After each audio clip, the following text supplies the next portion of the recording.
विद्यार्थी मित्र हो, नमस्कार.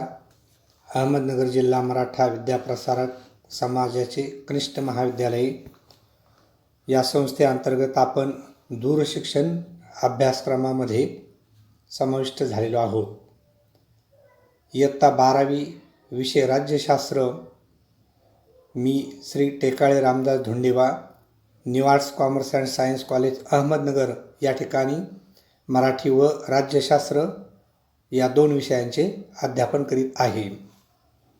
विद्यार्थी मित्रो, आज आपण घटक पाहणार आहोत. प्रकरण 4, समकालीन भारत, शांतता, स्थैर्य आणि राष्ट्रीय एकात्मतेसमोरील आव्हाने.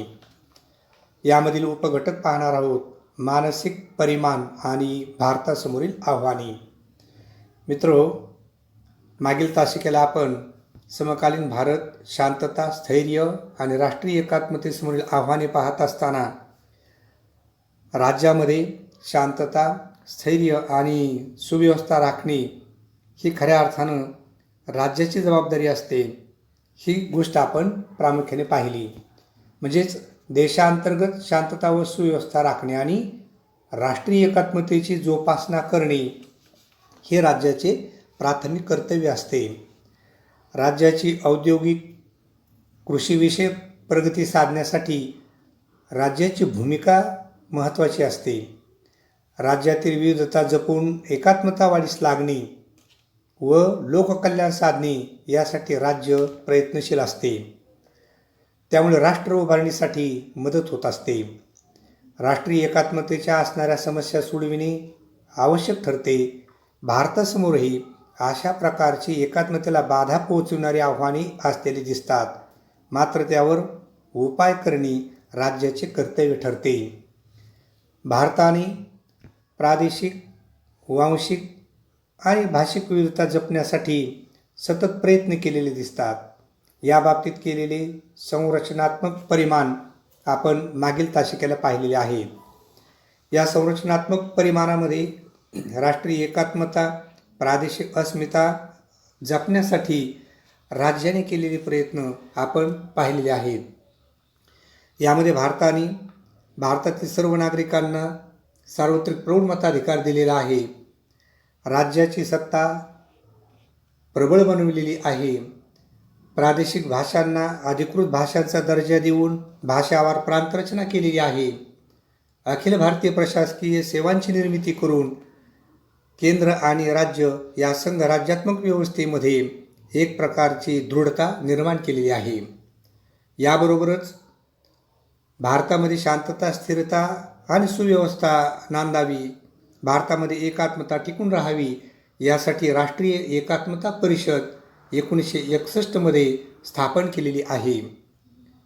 आज आपण जी बाब पाहणार आहोत ती म्हणजे मानसिक परिमाण. या मानसिक परिमाणामध्ये आपल्याला भारताची भौगोलिक रचना, भारताच्या बाबतीमध्ये असलेल्या विविधतेतील एकता या गोष्टी अभ्यासाव्याच्या आहेत. भारत हा देश विविधतेने नटलेला आहे. मात्र एकसमान संस्कृतीत भारतीयांना एकत्र बांधून ठेवताना आपण पाहत आहोत. राजकीय व भावनिक दृष्टीने भारतीयांना एक राष्ट्र निर्माण करण्यासाठी राष्ट्रनिष्ठा हा घटक महत्त्वाचा ठरलेला आहे. राष्ट्रनिष्ठेची भावनिक व मानसिक एकात्मता या घटकावरून आपल्याला दिसून येते. त्यामध्ये आपण पाहतो, एकात्मता जोपासण्यासाठी, एकात्मता जपण्यासाठी भारताच्या संस्कृतीमध्ये अगदी प्रारंभापासूनच भारतीयांच्या मनामध्ये ही एकात्मता रुजलेली आपल्याला दिसते. भारतीयांच्या मनात रुजलेली एकात्मता ही कोणत्याही दबावातून निर्माण झालेली नसून आपल्या संस्कृतीतील श्रद्धा व सहिष्णुतेची परंपरा यातील प्रोत्साहनामुळे ती निर्माण झालेली आपण पाहतो. असे विचार डिस्कवरी ऑफ इंडियाचे लेखक, डिस्कवरी ऑफ इंडिया या पुस्तकाचे लेखक आणि भारताचे पहिले व माजी पंतप्रधान पंडित जवाहरलाल नेहरू यांनी म्हटलेले आहे. राष्ट्रीय एकात्मतेची जी काही प्रतीकं आहेत त्या प्रतीकामुळे खऱ्या अर्थानं मानसिक परिमाण हे भारतीयांना एकत्र बांधण्याचं काम करताना आपल्याला दिसतं.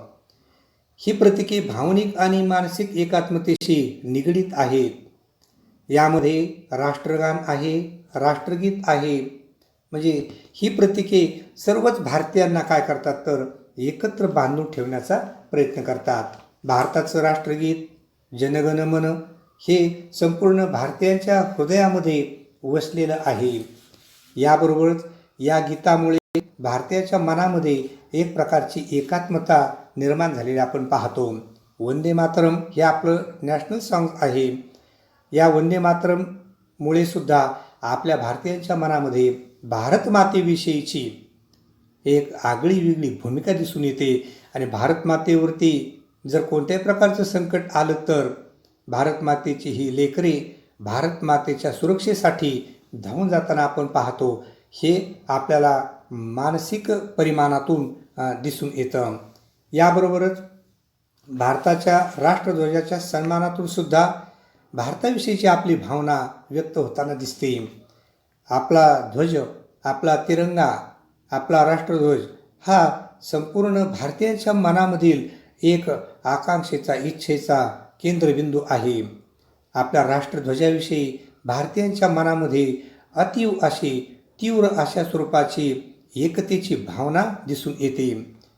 कोणत्याही प्रकारची विविधता असली तरीही ज्या वेळेला भारतीय तिरंग्यावरती आच येते, भारत मातेवरती ज्या वेळेला संकट येतं त्यावेळेला आम्ही सगळे एक आहोत या भावनेने सर्व भारतीय काय होतात तर या तिरंग्याच्या छायेखाली एक होतात आणि भारत मातेच्या रक्षणासाठी काय करतात तर आपल्या छातीवरती गोळ्या झेलण्यासाठी सुद्धा हे भारताचे शूरवीर, भारत मातेचे सुपुत्र तयार असतात. भारत मातेचं आपण वैशिष्ट्य पाहिलं तर संपूर्ण भारतीयांना एकात्मतेच्या भावनेतून एकत्र बांधण्याचं काम करणारी ही आपली प्रतीकं आहेत. त्यामध्ये भारताचं राष्ट्रीय चिन्ह आपण पाहतो. अशोक स्तंभ हे भारताचं राष्ट्रीय चिन्ह आहे. भारताचा सर्वोच्च नागरिक पुरस्कार आपण पाहतो, हायेस्ट सिटिझन अवॉर्ड्स, भारतरत्न पुरस्कार. या पुरस्काराने सुद्धा भारतीयांच्या मनामध्ये भारताबद्दलची एक प्रकारची आस्था प्रकर्षाने जाणवते. याबरोबरच भारताच्या बाबतीतील जी काही प्रतीकं आहेत त्यामध्ये भारताची राष्ट्रीय नदी गंगा नदी आहे. राष्ट्रीय जलीय जीव डॉल्फिन हा आहे. भारताचं मुद्राचिन्ह भारतीय रुपया आहे. भारताला कोणत्याही प्रकारची एक राष्ट्रभाषा नाही. म्हणजे आपण जरी भारताची राष्ट्रभाषा हिंदी म्हणत असलो तरी भारताने अशा कोणत्याही एकाच एक भाषेचा राष्ट्रभाषा म्हणून स्वीकार केलेला नाही. म्हणजे कोणत्याही प्रकारचा भेदभाव न करता संपूर्ण भारतीय या प्रत्येकांच्या माध्यमातून एकात्मतेच्या भावनेतून एक झालेली आपल्याला दिसतात. ही एकात्मतेची भावना खऱ्या अर्थानं राष्ट्रीय ऐक्य प्रबळ करण्यासाठी, राष्ट्राच्या विकासासाठी महत्त्वाची ठरताना आपल्याला दिसते.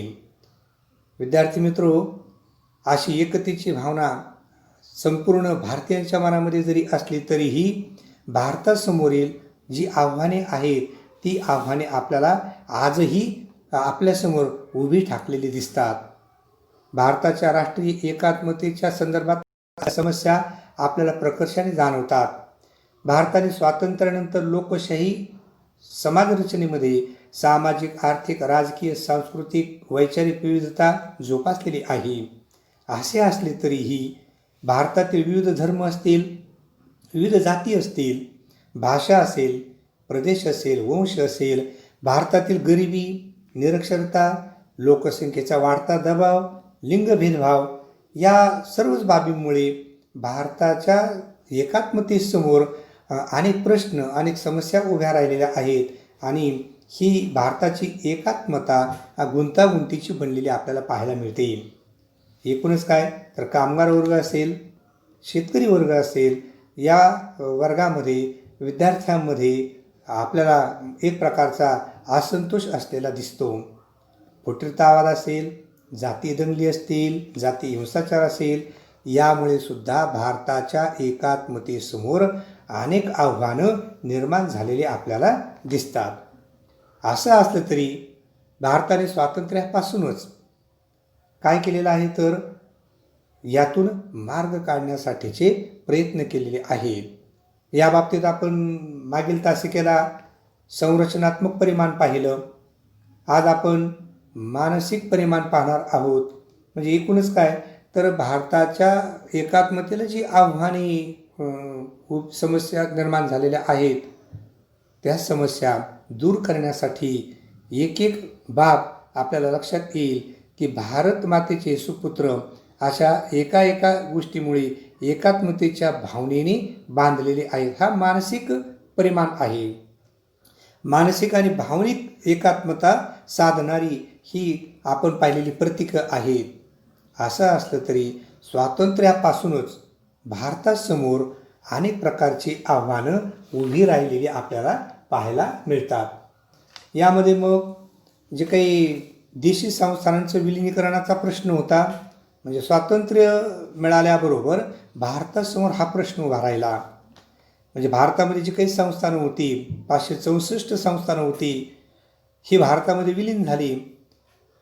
561 संस्थानं स्वेच्छेने विलीन झाली. परंतु हैदराबाद, जुनागड आणि जम्मू काश्मीर या संस्थानांबाबत मात्र समस्या निर्माण झालेल्या आपण पाहतो. म्हणजे 1947च्या भारत स्वातंत्र्य कायद्यानुसार देशी संस्थानांना भारतात किंवा पाकिस्तानात सामील होण्याची निर्णय घेण्याची जी काही स्वातंत्र्याची मुभा दिलेली होती, त्यामुळे हा प्रश्न निर्माण झालेला होता. मग यामुळेच खऱ्या अर्थानं हैदराबाद असेल, जुनागड असेल, जम्मू आणि काश्मीर संस्थान असेल, ही संस्थानं भारतात विलीन होण्यासाठी एक प्रकारच्या समस्या निर्माण होत होत्या. या समस्यावरती भारताने मात केली. सरदार वल्लभभाई पटेल यांच्या अध्यक्षतेखाली असलेल्या समितीने 40 दिवसांमध्ये ही संस्थाने भारतामध्ये विलीन करून घेतली. एक मोठं कार्य या ठिकाणी आपल्याला पाहायला मिळतं. असं असलं तरी या संस्थानांच्या विलिनीकरणापासूनच आपल्याला जम्मू काश्मीरमधील काश्मीर विवादाचा प्रश्न प्रकर्षाने जाणवताना दिसतो. भारतामध्ये जम्मू काश्मीर हे संस्थान विलीन झालं असलं तरीही पाकिस्तानचं या बाबतीमध्ये जम्मू काश्मीर हा जो भूभाग आहे, हा जो प्रदेश आहे, हा आमचा आहे, ही म्हणण्याची भूमिका प्रथमपासूनच आपल्याला जाणवते. याच भूमिकेतून 1947-48 सालीच भारत पाकिस्तानमध्ये संघर्ष झालेला आपल्याला पाहायला मिळतो. मग या संघर्षातूनच आजही उभय देशामध्ये असलेला हा संघर्ष प्रकर्षाने वाढताना दिसत आहे. उभय देशामधील संघर्षाचा जम्मू काश्मीर हा मुद्दा राहिल्याने जम्मू काश्मीरमध्ये शांतता आणि स्थिरता राखणे भारतासमोरील एक आव्हान बनलेलं आपल्याला पाहायला मिळतं. यावरून पुढील काळामध्ये अनेक वेळा युद्धे झालेली आहेत. मग ते 1947-48चं पहिलं युद्ध असेल, 1965चं युद्ध असेल, 1971-72चं युद्ध असेल, 1978 सालातील युद्धजन्य परिस्थिती असेल. म्हणजे एकूणच काय तर ही झालेली युद्धे, युद्धजन्य परिस्थिती आणि दहशतवादी कारवाया यामुळे उभय देशामध्ये सुरुवातीपासूनच समस्या निर्माण झालेल्या आहेत. पहिलं युद्ध झालं 1947-48मध्ये. त्यानंतर दुसरं युद्ध 1965मध्ये लढलं गेलं. भारत पाकिस्तानचं हे दुसरं युद्ध लाल बहादूर शास्त्री पंतप्रधान असताना लढलं. ताशकंद करारामध्येच खऱ्या अर्थानं आपण पाहतो लाल बहादूर शास्त्री यांचं निधन झालेलं आपल्याला पाहायला मिळतं. तिसरं युद्ध झालं 1971मध्ये. हे खऱ्या अर्थानं बांगलादेशाचं स्वातंत्र्य युद्ध होतं. 3 डिसेंबर 1971 ते 16 डिसेंबर 1971मध्ये हे तिसरं युद्ध पाकिस्तानशी लढलं गेलं. हे बांगलादेशचं स्वातंत्र्य युद्ध होतं. भारताने या युद्धात मुक्तिवाहिनीच्या बाजूने भाग घेतला होता. पाकिस्तानी लष्कर आणि मुक्तिवाहिनी असा हा संघर्ष झाला. पाकिस्तानला पराभव पत्करावा लागला व भारताचा या ठिकाणी विजय झाला. बांगलादेश म्हणजेच पूर्व पाकिस्तान हा स्वतंत्र झाला आणि बांगलादेशाची निर्मिती झाली. त्यानंतर आपण पाहतो की उभय देशाचा संघर्ष मिटलेला नाही. कारगिल युद्ध 1999मध्ये झालेलं आपण पाहतो. केवळ कारगिल भागातच हे युद्ध लढलं गेलं होतं. यामध्ये सुद्धा भारताने पाकिस्तानवरती मात केलेली होती. 2016मध्ये आपण पाहतो, 2016मध्ये उरीचा हल्ला झाला. 18 सप्टेंबर 2000मध्ये जैश ए मोहम्मद या संघटनेने उरी सेक्टरमध्ये हा हल्ला केलेला होता. भारतानं या हल्ल्याला सडेतोड उत्तर दिलं आणि 29 डिसेंबर 2016मध्ये भारताने पाकिस्तानच्या हद्दीतील अतिरेकी तळांवरती जलद गतीने हा हल्ला केला. हा सर्जिकल स्ट्राईक होता. या सर्जिकल स्ट्राईकच्या माध्यमातून भारताने पाकिस्तानशी एक प्रकारचं जे वैमनस्य होतं त्यावरती मात करण्याचा प्रयत्न केला. 2019मध्ये बालाकोट हवाई हल्ला झाला. 26 फेब्रुवारी 2019मध्ये भारतीय वायुसेनेने मिराज 2000 विमानांच्या माध्यमातून, या जेट विमानांच्या माध्यमातून, या विमानांच्या ताफ्याच्या माध्यमातून पाकिस्तानातील दहशतवादी जी काही तळ होते त्या तळांवरती हल्ला केला आणि हे दहशतवादी तळ उद्ध्वस्त केले. अशा प्रकारे आपण पाहतो की सुरुवातीपासूनच भारत पाकिस्तान संघर्ष हा भारताच्या शांतता, स्थैर्य आणि एकात्मतेला आव्हान देणारा हा एक प्रश्न बनून राहिलेला आहे. आजही तो प्रश्न भारतासमोर प्रकर्षाने जाणवताना दिसतो. भारतासमोर इतरही जी आव्हाने आहेत, भारताच्या एकात्मतेसमोर इतर जी आव्हाने आपल्याला दिसून येतात त्यामध्ये मग नागालँडची समस्या आहे. आज ती समस्या, तिचं निराकरण झालेलं आपण पाहतो. नागालँडमधील नागा बंडखोरांचा संघर्ष होता. 1960मध्ये हा संघर्ष मिटवण्यात आलेला आपण पाहतो. हा संघर्ष कमी झाला. याबरोबरच ज्या काही फ्रेंच व पोर्तुगीज वसाहती होत्या त्या भारतामध्ये विलीन झालेल्या नव्हत्या. 1960मध्ये या वसाहतीसुद्धा भारतामध्ये विलीन झाल्या, भारताच्या संघराज्यामध्ये सामील झाल्या. परिणामी भारतासमोर असलेली ही नागालँडची समस्या असेल किंवा फ्रेंच व पोर्तुगीज वसाहतींचा प्रश्न असेल, तो प्रश्न सुटण्यास खऱ्या अर्थाने मदत झालेली आपण पाहतो.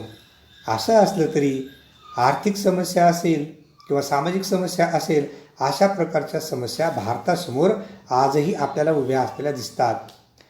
भारताने स्वातंत्र्यापासूनच आर्थिक समस्या सोडवण्यासाठी नियोजनबद्ध कार्यक्रम आखलेला आपण पाहतो. 15 मार्च 1950 रोजी भारतीय नियोजन आयोगाची स्थापना करण्यात आली. आर्थिक क्षेत्रातील उद्योगासाठी संमिश्र अर्थव्यवस्था स्वीकारली गेली. आर्थिक प्रगतीच्या मार्गात शासनाचा सहभाग त्यामुळे काय झाला तर वाढीस लागलेला आपण पाहतो.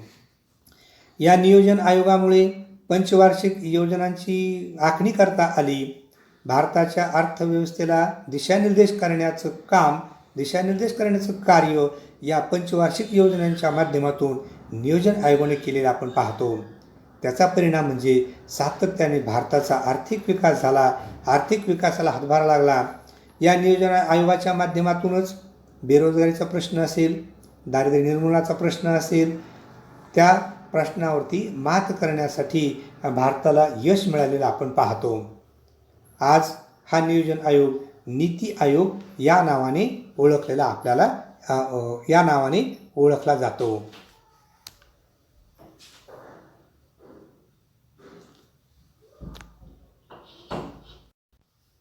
विद्यार्थी मित्रो, या पंचवार्षिक योजनांच्या माध्यमातून भारताने जी काही आव्हानं आहेत ती आव्हानं स्वीकारलेली आपल्या दृष्टीस पडतात. भारतासमोरील असलेली आणखी आव्हानं पाहत असताना ईशान्य भारताचा प्रश्न आपल्याला आजही भेडसावताना दिसतो. जो काही भारताचा 7 सिस्टर्स असलेला भूभाग आहे त्या प्रदेशामध्ये अतिसंवेदनशील घटना घडलेल्या आपण पाहतो. मग त्यामध्ये 8 सांस्कृतिक राज्ये आपल्याला पाहायला मिळतात. ही 8 सांस्कृतिक राज्ये वांशिकदृष्ट्या भिन्न आहेत. या राज्यामध्ये, या केंद्रशासित प्रदेशामध्ये 200पेक्षा जास्त वांशिक गट आहेत. तेथील लोकांच्या भाषा, बोलीभाषा, तेथील लोकांची संस्कृती अतिशय वेगळी आहे. तेथे शांतता आणि स्थैर्य राखणं, त्या भागातील लोकांचा, त्या भागातील राज्यांचा, केंद्रशासित प्रदेशांचा आर्थिक आणि औद्योगिक विकास साधणं हे भारतासमोरचं आव्हान मानलं जातं. भारतीय राज्यव्यवस्थेसमोरील मोठी आव्हानं जी आहेत त्यामध्ये नागालँडचा प्रश्न आहे. नागालँड हे भारतीय स्वातंत्र्यापासूनच संघर्ष करणारं राज्य आहे. तर मणिपूर असेल, मिझोराम असेल, मेघालय असेल, त्रिपुरा यासारखे जे काही केंद्रशासित प्रदेश आहेत, या केंद्रशासित प्रदेशामध्ये सुद्धा आपल्याला वेगवेगळ्या वेळी वेगवेगळ्या स्वरूपाच्या भारतविरोधी कारवाया झालेल्या दिसतात. त्रिपुरामध्ये तर 1960च्या दशकापासून बंडखोरी करण्यात येताना दिसते. या बंडखोरी कारवायांचा सामना भारताला करावा लागत आहे. आसाममध्ये असलेली प्रादेशिक विकासाची कमतरता आपल्याला पाहायला मिळते. त्यामुळे आसाममध्ये जे काही आंदोलन झालं त्या आंदोलनाची या ठिकाणी आपल्याला चर्चा करावी लागेल. आसाममधील तेलाची कोंडी 1980मध्ये केली गेली. आसाम ऑइल ब्लॉकेज हे पहिले आंदोलन आसाममध्ये झालेले आपल्याला पाहायला मिळते. म्हणजे या प्रदेशामध्ये खऱ्या अर्थानं भारताला विकासाची पूर्तता करणं महत्त्वाचं ठरत आहे. झारखंडमध्ये सुद्धा अशाच प्रकारची आंदोलनं झालेली आपल्याला पाहायला मिळतात. आणि या ईशान्य भारताचा प्रश्न आजही भारतासमोर आपल्याला असलेला दिसतो. ईशान्य भारतातील जे काही 7 ते 8 राज्य सांस्कृतिक आणि वांशिकदृष्ट्या भिन्न असलेले दिसतात. या क्षेत्रामध्ये शांतता आणि स्थैर्य राखणं, त्यांचा आर्थिक औद्योगिक विकास साधणं हे भारताच्या लोकशाहीसमोरील एक मोठं आव्हान मानलं गेलेलं आहे. नागालँडचा स्वतःच्या स्वातंत्र्याचा संघर्ष असेल, भारतापासून फुटून निघण्याचा त्यांनी केलेला अयशस्वी प्रयत्न असेल, 1960च्या दशकापासूनच खऱ्या अर्थानं भारताला मणिपूर, मिझोराम, मेघालय, त्रिपुरा या संघराज्यामध्ये या प्रदेशामध्ये बंडखोरी कारवायांचा सामना करावा लागलेला आपल्याला दिसतो. म्हणजे अशा ईशान्य भारतातील या घडामोडी आपल्याला पाहायला मिळतात. आणि ईशान्य भारतातील राजकीय परिस्थिती कशी स्फोटक आहे, भारताच्या प्रादेशिक एकात्मतेला आणि अखंडतेला त्यामुळे बाधा निर्माण झालेली आपल्याला पाहायला मिळते. हे आव्हान आजही भारतासमोर, भारताच्या एकात्मतेसमोर असलेलं आपल्याला दिसतं. त्यामुळे विद्यार्थी मित्रहो, भारतामध्ये शांतता, स्थिरता आणि सुव्यवस्था प्रस्थापित करणं, एकात्मता निर्माण करणं या बाबी आव्हानात्मक बनलेल्या आहेत.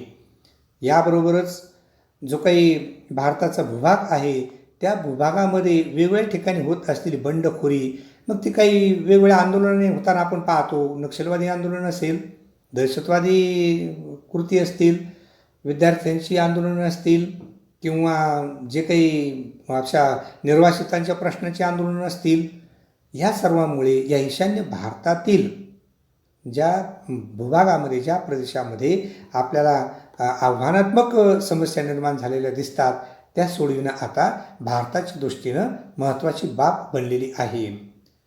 भारतासमोर असलेलं आव्हान म्हणजे एक नक्षलवाद, धार्मिक संघर्ष या बाबीसुद्धा आपल्याला प्रकर्षाने पाहायला मिळतात.